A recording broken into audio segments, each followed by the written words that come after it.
Thank you all for coming out tonight. We are thrilled to have you here at the Pembroke Public Library. Before things kick off, I am pleased to introduce Jennifer Harris, President of America's Hometown Laureates.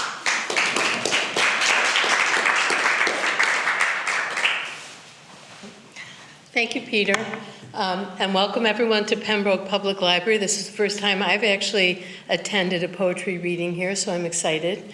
I know Elaine Sorrentino through the Poetry, the Art of Words writing group that is based out of Plymouth. Miriam O'Neill is the Plymouth Public Library Poet Laureate, which is part of my nonprofit organization. So being involved with the local scene, who is recording tonight, this is one of their towns that they represent, and so Elaine was a perfect person to have this honor to be recorded. So her program will end up on YouTube through the local scene. But at this time, I have the honor of introducing Elaine Sorrentino with her new book of poems.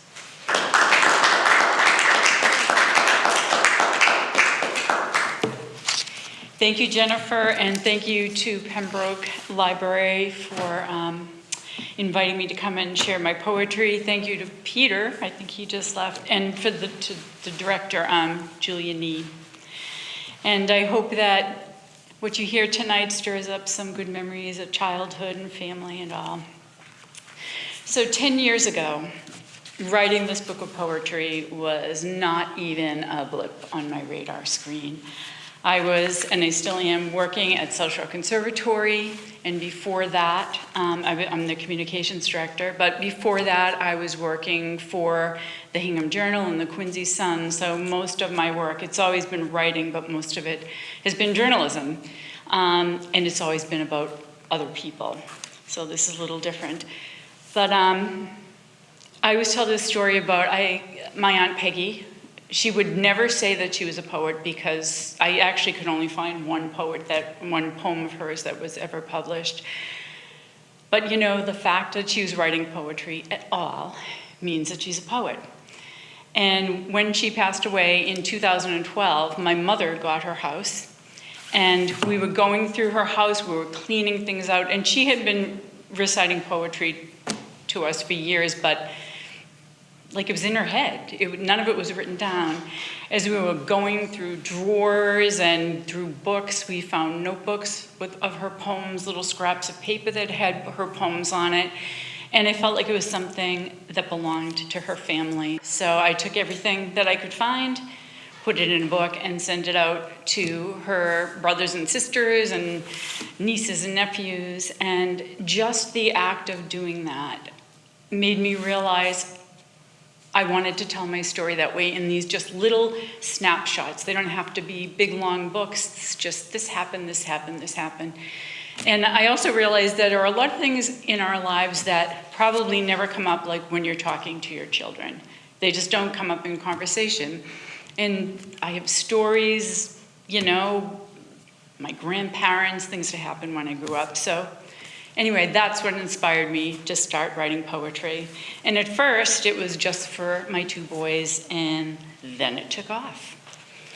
So the first poem I'm going to read is the first poem ever published. It was published by Minerva Rising in spring of 2017, and it recalls an extremely awkward reunion I had with my cousin Sandra, who had moved to the West Coast. And in this poem, we are both 18 years old, and she's returning back to the East Coast to discover we're a little different from each other. This is called The Girl Scout and the Hitchhiker. Can you guess which one I am? The Girl Scout and the Hitchhiker. I glanced up from my picture-perfect sandcastle, and there you were, exotic, bohemian, free, an unmistakable resemblance to my own image, yet so very different, wiser and more confident, out from under parental guidance and influence. I wondered, did they beg you not to leave? Sun-kissed from your gypsy approach to travel, unapologetically drinking in the eastern sister of your western coastline, you appear happy to be home, even if just for a short while.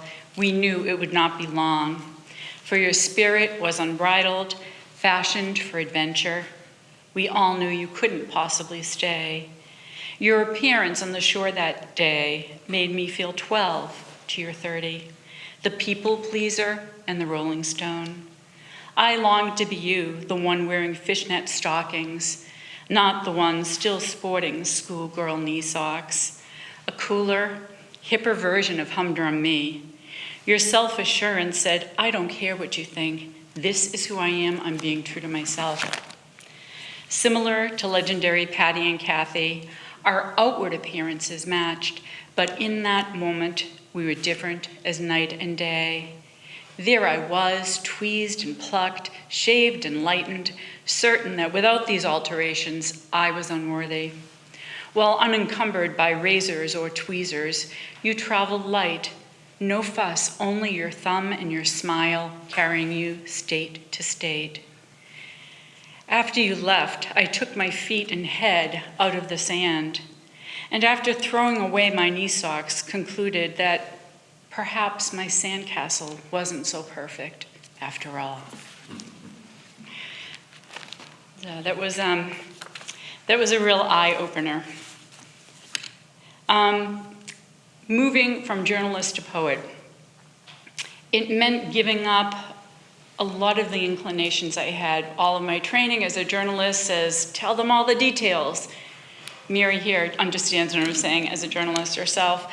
But poetry is really about giving little pieces and little bits and leaving something up to the reader to sort of fill in those gaps.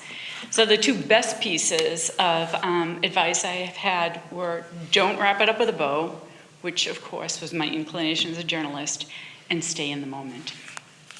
So I'm going to keep on the Girl Scout theme, and I'm going to read a piece about the horror and excitement of starting high school. This piece is called Conflicted. On my honor, one size 9 foot stuck in childhood, the other straddles adolescence. Where do I belong? I will try. Right arm tugged into obedience, shrieks, be courteous, predictable, rule follower, Girl Scout. To do my duty. Left arm hangs from its socket. What do I do with these new curves, these feelings, these desires? To God and my country. The desire to pursue the genuine me battles my inclination to obey. Shall I survive high school, compliant or authentic? To help other people at all times. I want to be sultry, gravelly voiced Carly, trading kumbaya for you're so vain. But in my uniform, I forget how to dream and to obey the Girl Scout laws. I unfasten badges and pins from the sash, tuck them away with the rule book, and dance with exhilaration down an uncharted path. If anyone has any questions anyway through this, you can just raise your hand. So, as Paul Harvey used to say, this is the rest of the story, and this piece is called 16. The year that started with my head in the toilet, I stuffed my friends into the family station wagon for red light races around the car, employed small intestines of a dissected fetal pig to play jump rope, voted for class treasurer based on his athletic build and tempting dark eyes.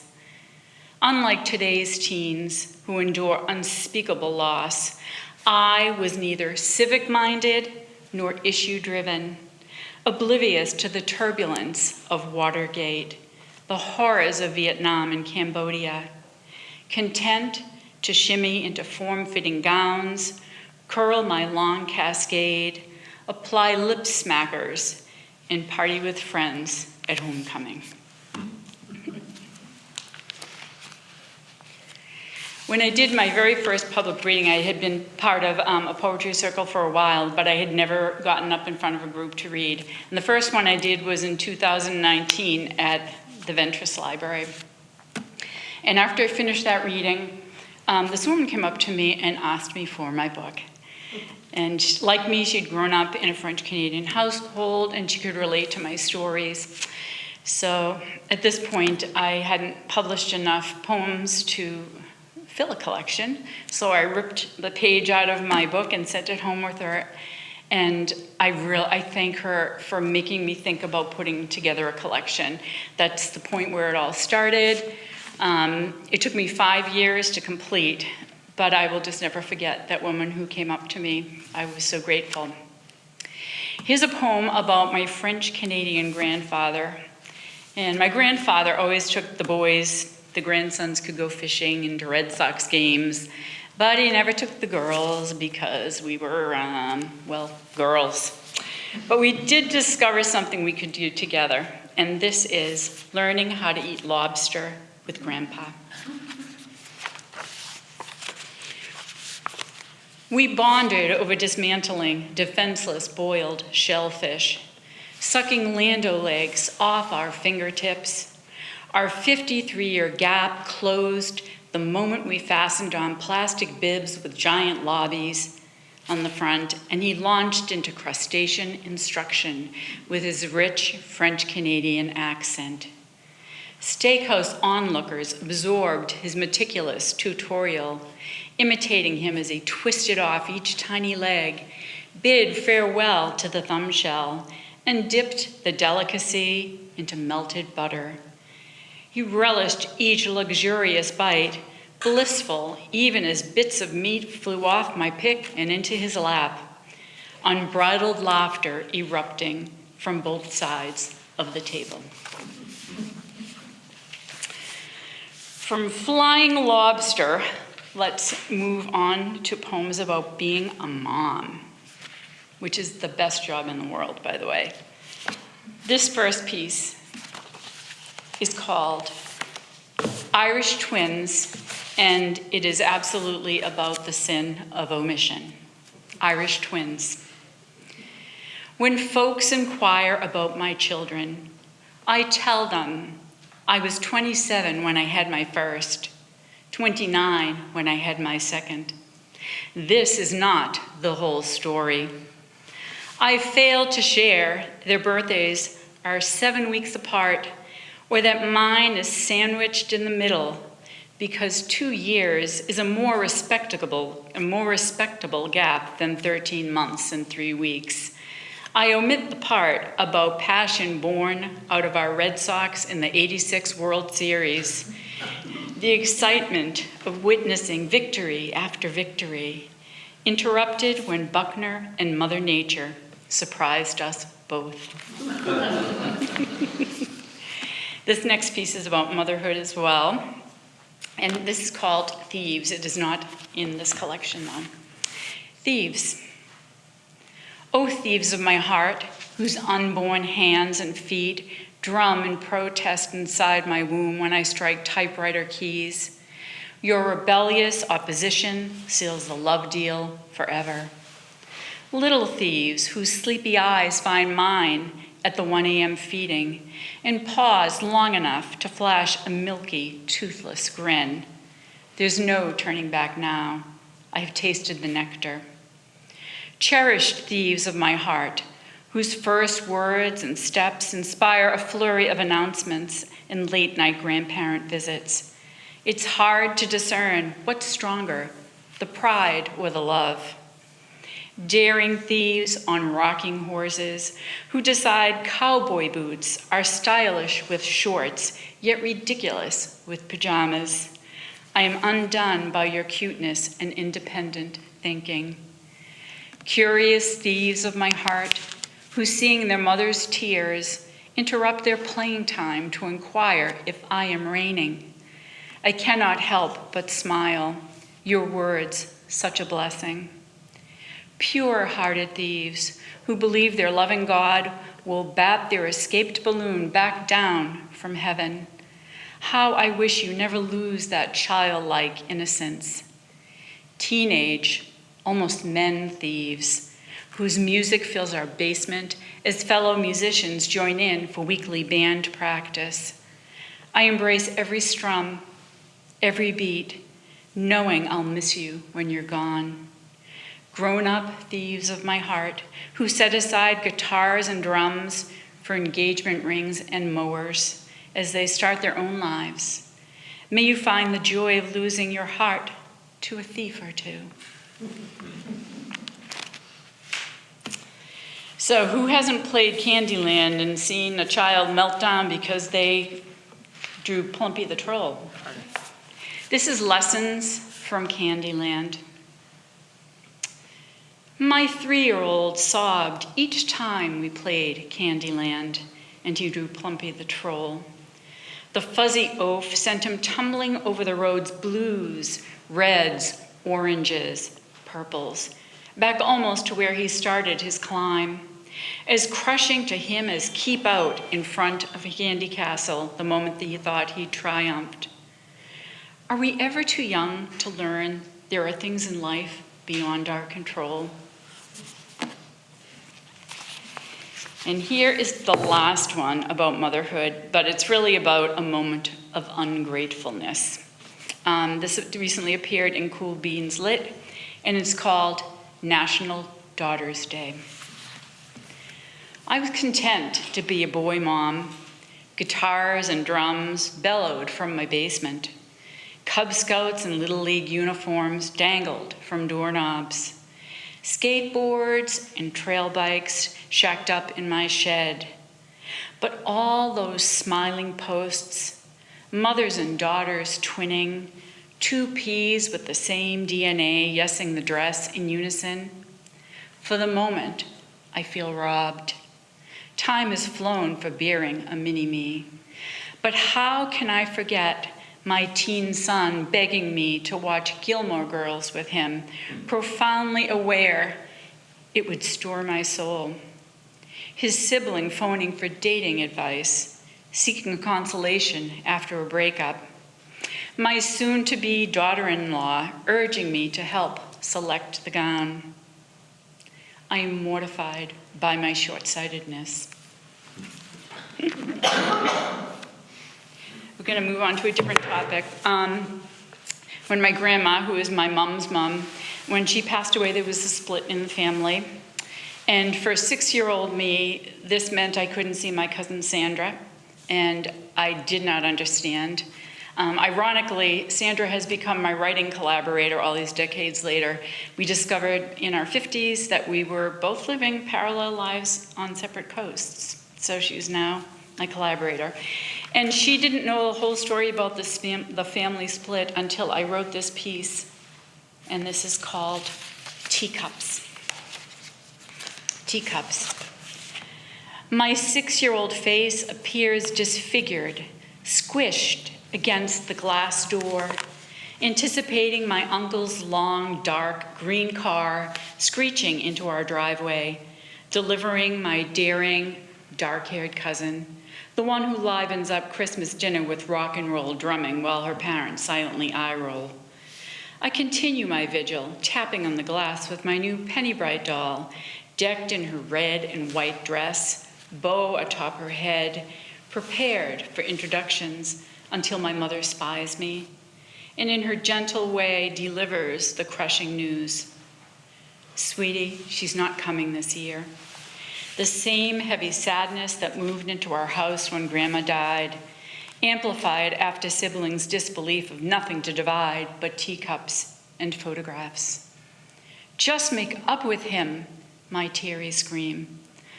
If only it were that easy, her heavy sigh.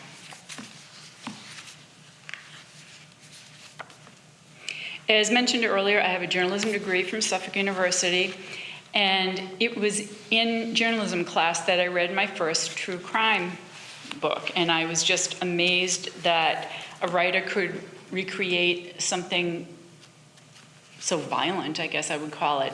A violent event is that. So the first one I read was In Cold Blood, and this piece is called I Am Not an Ass Kisser. And I'm not sure if you can say that in a library or not, but here it goes.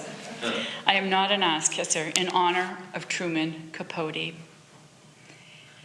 When my journalism class read In Cold Blood in the 70s, It moved me to delve deeper into the 1959 Kansas murder, exploring reporting when slaughter was not a front-page staple. I lost myself in microfiche, shocked to find one short buried paragraph in the Wall Street Journal. I was incensed, so few words to memorialize unspeakable brutality. Where was the alarm, the outrage? I mentioned my surprise in the final, and the professor deemed it an Eddie Haskell moment upon handing back our blue books. He declared that some of us tried to butter him up, but he was smarter than that. If you're wondering where the title of this book came from, after I went through breast cancer treatment in 2006-2007, I wanted to do something fun. So I went up to Braintree High School, took a look at what they had for adult education, thought I'd join a nice tap class or even chicken dance class, but nope, all they had was belly dancing. So this next piece, Belly Dancing in a Brown Sweatsuit, is meaningful to me. It was my official 100th poem published, oddly enough. And I chose it as a title because it's kind of funny and people are curious, but also because it has a second meaning. Aren't we all kind of belly dancing through life in a brown sweatsuit, like feeling our way through, we're not quite sure. So this is Belly Dancing in a Brown Sweatsuit. The suit, chocolate colored, more milk than dark, with a light aqua line racing up the leg. My little pop of femininity in otherwise masculine attire for an activity designed to make one feel vibrant and sexy after 9 months of treatment. They said, wear comfy clothing. The instructor, dark-haired, exotic, energetic, smiles as she greets the class while donning her multicolored hip scarf, starts shimmying her torso, her percussive movements rewarded with a jiggling at every thrust, and ends with hip vibrations. Then coaxes her wide-eyed 40-somethings. Okay, ladies, now you try. We configure ourselves in a line dancing pattern and mimic her gyrations, uncertain how to make our hips snap. Ridiculous and clumsy, as she urges, let me show you again. The rebellion. The women stand, unsmiling, arms crossed, resembling a row of angry Mr. Cleans with hair. They refuse to try it again, insisting they'd rather watch her dance. All except for me, the brown-suited belly dancer who'd already spent too much time on the sidelines. I'll give it a go. The solo. As I shove my stiff arms to the side, like a department store mannequin, and move my hips, I hear laughter behind me, very satisfying, a preferable alternative to surgery, infusions, and radiation. And I'm happy to provide the amusement. I didn't come to watch.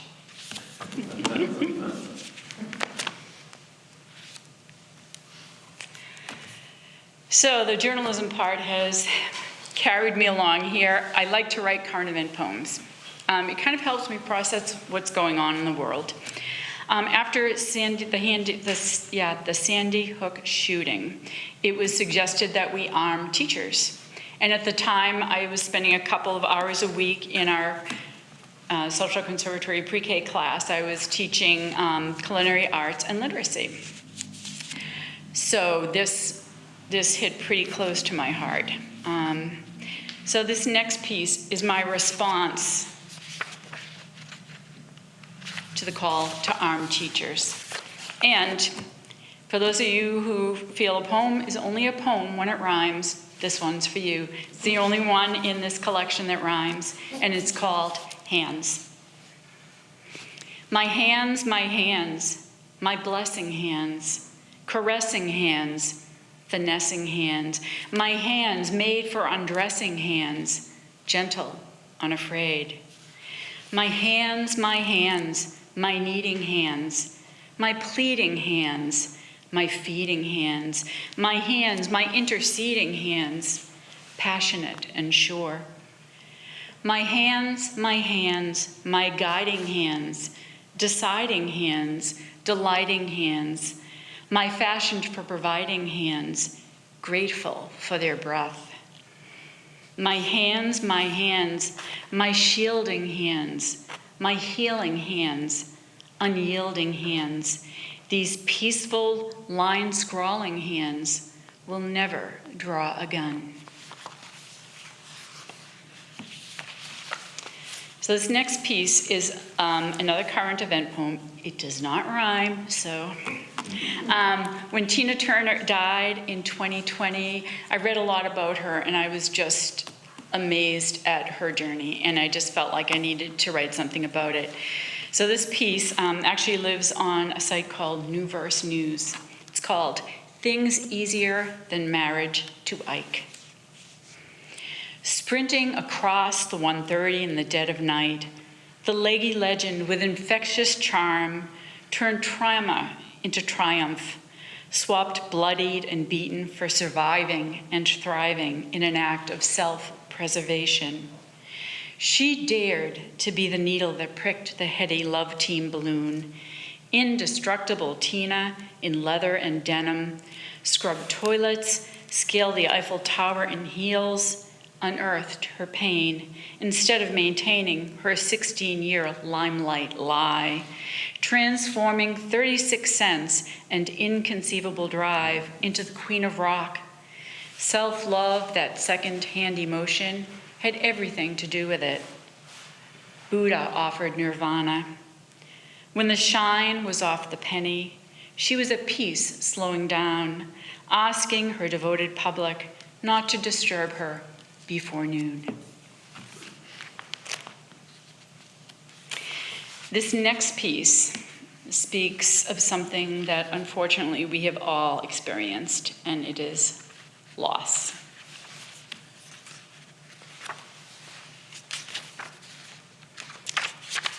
This piece is called Word Association. Nothing screams death more than a plate of bow tie pasta strewn across my mother's faded linoleum, a marinara runway from stove to sink. Honoring his orderly inclinations, my father's final act, placing his dinner plate on the table, was interrupted when his huge heart surrendered in less time than butterfly-shaped farfalle takes to boil. Before we were prepared to say goodbye, the ambulance snatched our fun-loving, ball-tossing, tire-changing, boo-boo kissing, grill-mastering, grandson-adoring, bug-killing, church-going dad, who sacrificed his carefree retirement to help his daughter and grandsons. What will we do without him, we wondered in the hospital waiting room, blessedly empty away from public scrutiny. Back at my mother's home, the air empty of his signature whistling, bow tie pasta still screamed from the sauce-laden floor. The next few pieces are about things that happened as my mom aged. When driving became unsafe for her, my brothers and I decided that we would ask her to surrender her license and that she could leave the driving to us. Doesn't that sound like an ad? It was at one time. So we took turns driving her to shopping, and this is what we discovered.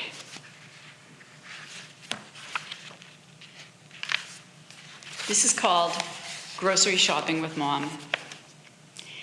At 84, she delights at the candy aisle, eyes aglow at the colorful cellophane packages. This is what my cleaning lady likes best. Thoughtful in the choosing, she carefully plucks one package of hard candy and one package of soft, depending upon who might visit that week, and drops them into her cart with other items she'll donate to the food pantry. This next piece is a poem about selling my mom's home. She moved into senior living in late 2019, and we were selling her house during the time of COVID. So this is what that's about. It's called The Axeman Cometh. Avon shades, ripe cherry, champagne frost, coral frame, create a patchwork smudge in the emptied makeup drawer of my mother's 50s style dresser, awaiting its fate on her 3-season porch. No relatives high-hosied them, no looky-loos to appreciate bedroom furnishings, dry sink and roll top. Days from the property closing, hard decisions necessary. We placed the call and should have known, seeing junk splayed across the side of their box truck. But the men gingerly remove each treasure, careful not to ding the wood around her door. An altered approach at the curb, splintering each piece with an axe for more suitable transport. Watching my childhood furniture smashed is jarring as watching birds fly into windmills. I beg them to stop, but they are on a tight schedule. We're going to lighten up here. But we're still staying on the subject of COVID. This is called A Moment of Silence for the Salad Bar. I don't know if anyone else misses a salad bar, but the Hingham salad bar at the Fruit Center, oh my God, it was glorious. And now it's kind of horrifying. They don't have them anymore. A moment of silence for the salad bar. Curtains to the possibility of sesame cabbage salad and tapioca pudding building a relationship in the same takeout container. Adios to sidling up to the bar, surreptitiously elbowing my way to the last pickled beet among the vinegary cornucopia. The heavyweight champion of abundant choices, as appealing as hitching a ride, putting Noxzema on a sunburn, or helmet-free biking. Even the sexy plexi has repurposed itself since 2020, now guarding teenage cashiers instead of red bell peppers from sneezers and viruses. I miss sneaky side glances pretending I'm not eyeing the tempty veggie protein combo, composed by the stranger beside me with a chill-seeking palate. Goodbye to 8 different lettuces, the thrill of topping tuna salad with pickles and sunflower seeds, and daring to pluck tomatoes and red onion with the same tongs. Oh, I miss it and don't at the same time.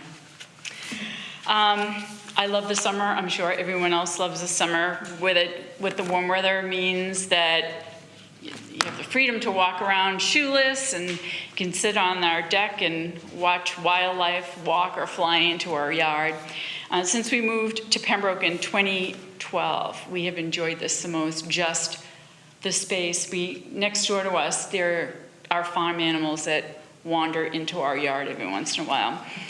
But we fell in love with these baby turkeys. So this poem it's about baby turkeys who are also called poults. But it's called Black Sheep, and you'll find out why. Black Sheep. One of 3 poults, he spurred our sympathy with his nightly limp across the lawn, always the last in a chorus of 5. We found his challenge endearing, his mother's patience merciful as she hung back while siblings romped free, splashed in the creek, and chased each other through grass and field. We hardly recognized him soaring into our yard months later, fully grown, still hobbling, a solo act this time. No sibling or parent by his side, thriving despite all odds. We love that little black sheep. I love taking vacations. I love escaping the everyday routine, just to relax and to simply be. The next piece is called This Not That. It was published in the Massachusetts Bard Anthology in 2024.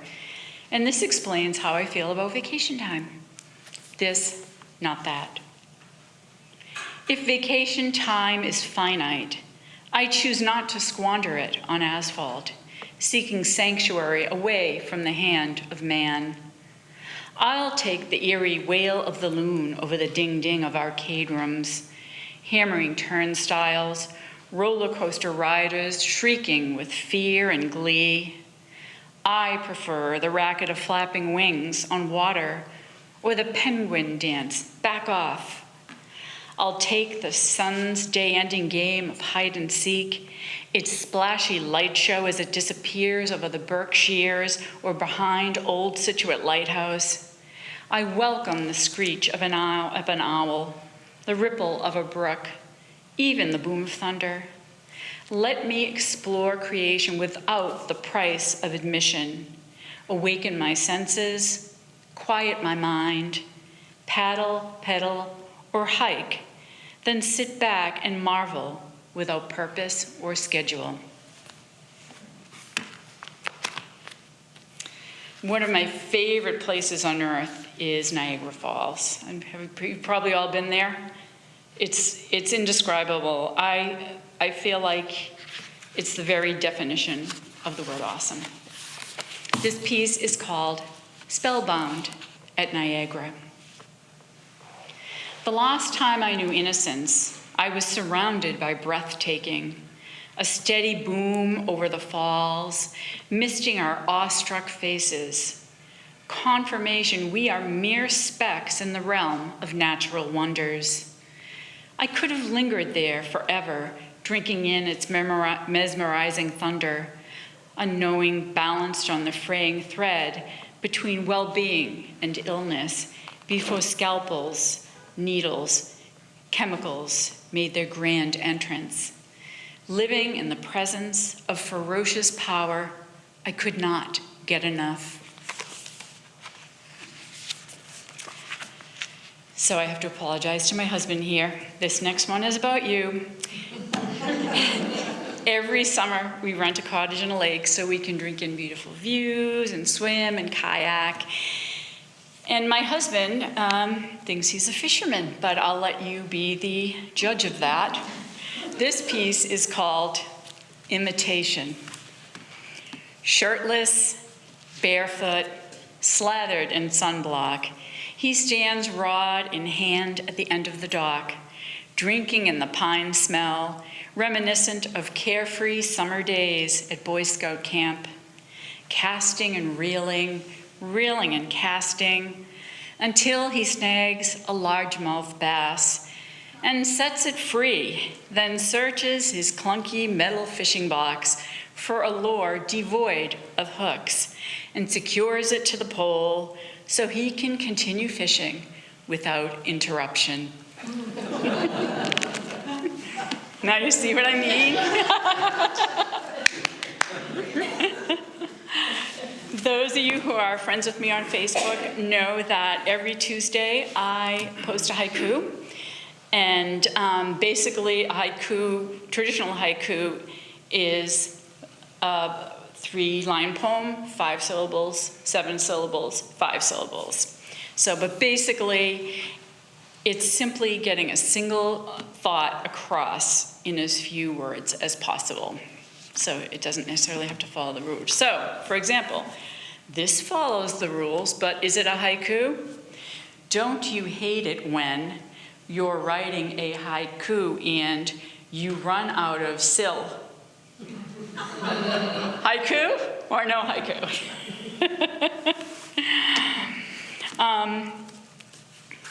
You actually never really know how many people are reading your posts until they come up to you and say, I really look forward to your haiku every week. In fact, I was waiting in line at a wake, and the woman in front of me is an acquaintance, and she said, oh my God, I love reading your haiku. She said, I love the one about the turkey poop in the front yard and the deer poop in the back. Okay. So here are 3 haiku from Belly Dancing in a Brown Sweatsuit. And this first one is about COVID. 6 feet apart. No one told the birds at the feeder. This next one is about taking a chance. Outdoor bridal shower. Guests unwrap their umbrellas. This last one is an autumn haiku, and if you're counting, you'll see it is not a 575, so I'll admit it right here. But it did publish. Foliage, nature's attempt at beauty before death. I know, bummer. Just a few more pieces to go. This next piece is about a fire, actually, that destroyed my stepson's home in 2016. It will appear on Shilonagig later this month. It's called Blessings from the Char, and it was actually originally written in response to a sculpture that I had seen. It was pretty large. It looked like burnt wood. So this piece is Blessings from the Char.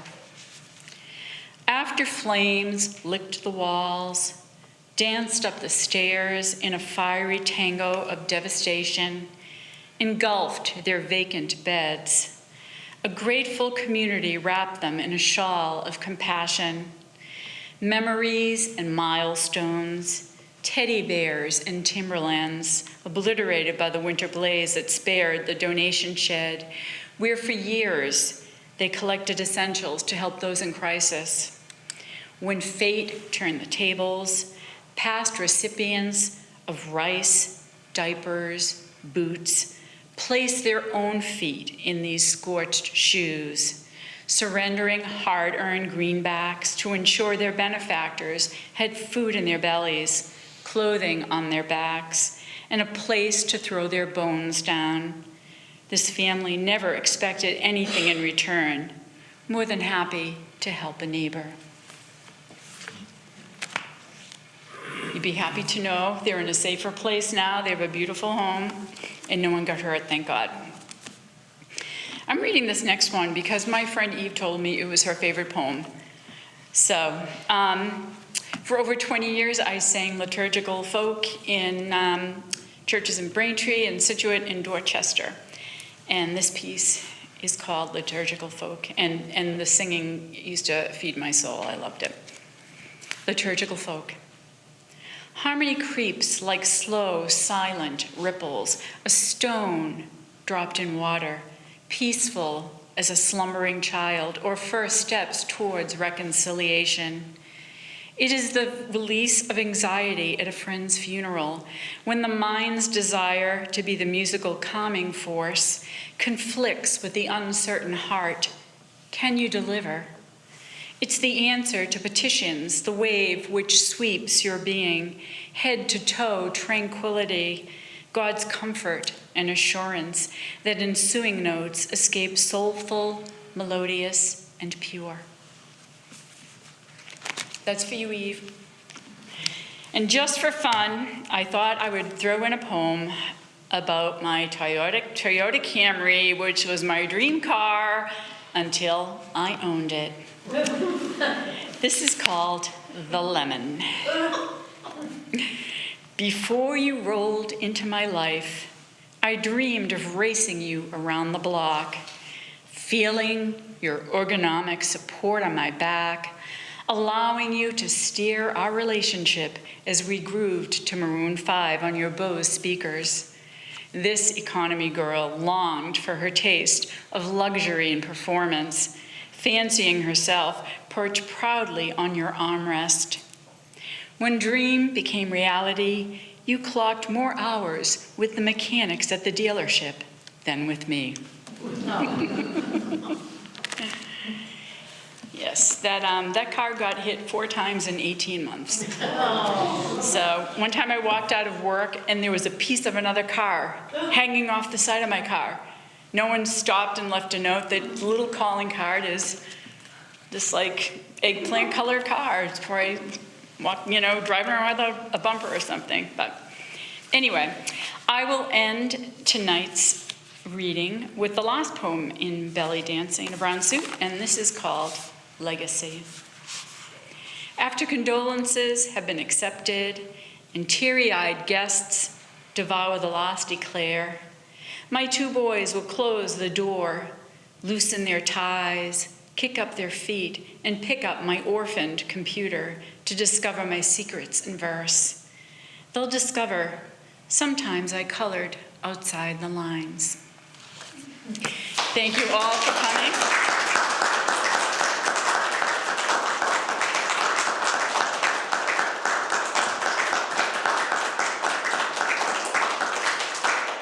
Thank you.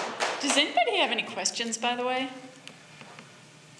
Whatever possessed you to write a poem that rhymes? You know, this is weird. I was driving home from work one day, and it popped into my head, the first parts, yeah. I do actually have another one that rhymes. You guys indulge me. This is kind of limericky. It's called Elliptical. Tall and majestic, a largely untested elliptical stands all alone. Unused and unloved, in the corner was shoved, its fullest potential unknown. Bought with intention, physique, reinvention, our purest ideals were in mind. But its fate was decided, its future unguided. Upon it, our clothing reclined. Thank you. If anyone wants a book, I'll be in the back. And just thank you so much for coming out tonight. And thank you to the library, and thank you to the local scene.